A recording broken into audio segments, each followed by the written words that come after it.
Olá, amigos historiantes, tudo bem? Sou o professor Kleber Roberto e vamos dar continuidade ao módulo de História do Brasil Império e hoje o tema será o período regencial.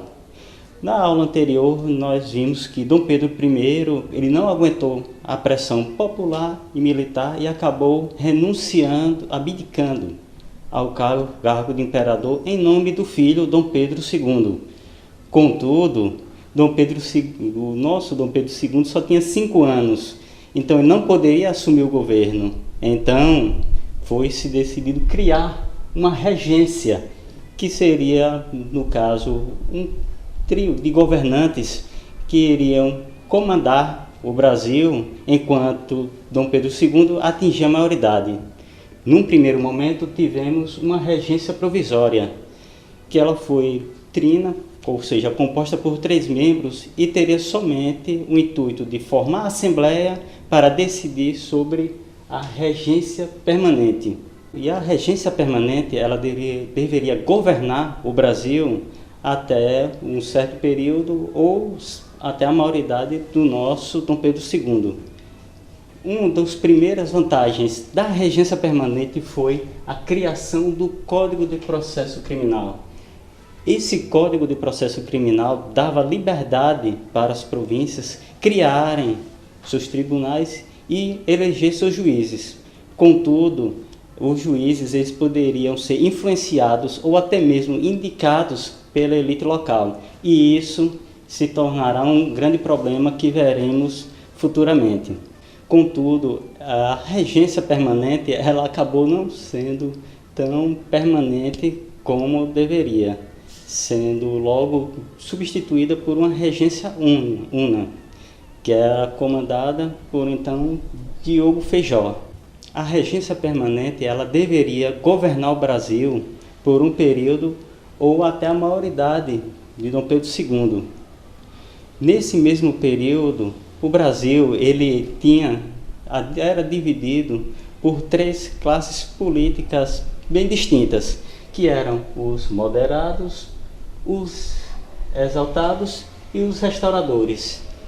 Bem similar ao que nós temos na política atualmente, que é dividido em 3 classes políticas, coxinhas, mortadelas e bolsominions. No nosso período regencial, essas 3 classes políticas elas não se entendiam. Os moderados eles queriam manter uma monarquia constitucional e dessa forma eles manteriam os privilégios que já tinham do período de Dom Pedro I. Eles manteriam seus privilégios. Já os exaltados, eles queriam modificar a política. Eles queriam maior liberdade, tanto no poder central como para as províncias. Uma maior abrangência e descentralização do poder. Os restauradores, como o nome já indica, eles queriam a restauração de Dom Pedro I. Contudo, Dom Pedro I ele faleceu em 1834. Então, os restauradores eles perderam esse foco político. Durante a regência permanente, nós tivemos a criação do Código de Processo Criminal. A criação do Código de Processo Criminal, ele deu maior liberdade para as províncias para criarem seus tribunais e eleger seus juízes. Contudo, esses juízes, muitas vezes, eles eram influenciados ou até mesmo indicados por elites locais. E isso iria se tornar um grande problema que nós vamos ver no próximo momento desse módulo. A regência permanente ela poderia ter esse nome permanente, mas não durou muito tempo. Ela acabou através do ato adicional de 1834, substituído pela chamada regência una. E o que seria essa regência una? Ao invés de 3 pessoas comandarem o Brasil, apenas um teria esse poder. Bem, e o primeiro regente uno foi Diogo Feijó. Durante o governo Feijó, iniciaram as chamadas revoltas do período regencial, que nós vamos ver em um tema separado desse módulo de História do Brasil Império. O governo de Diogo Feijó, ele tentou aliar a questão entre os moderados e liberais.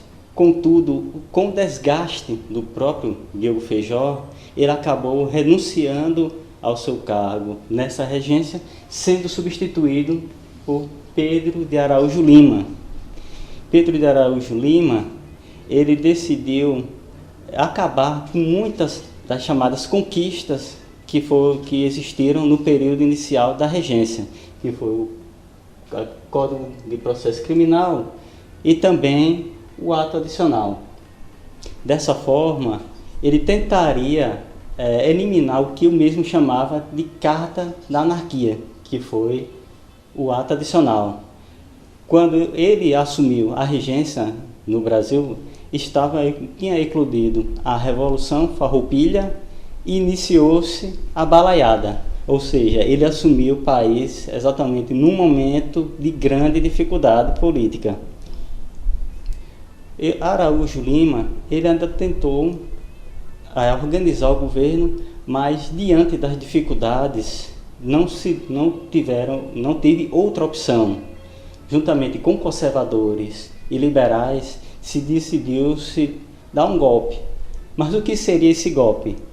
Esse golpe se chamou o golpe da maioridade, que na verdade foi o nosso Dom Pedro II, com ainda 14 anos, ser tido como maior e dessa forma poder assumir o governo do Império do Brasil e evitar a fragmentação do Brasil devido às revoltas que estavam cada vez mais levando o Brasil ao caos. Beleza? Qualquer dúvida, nos encontre no chat. Bons estudos!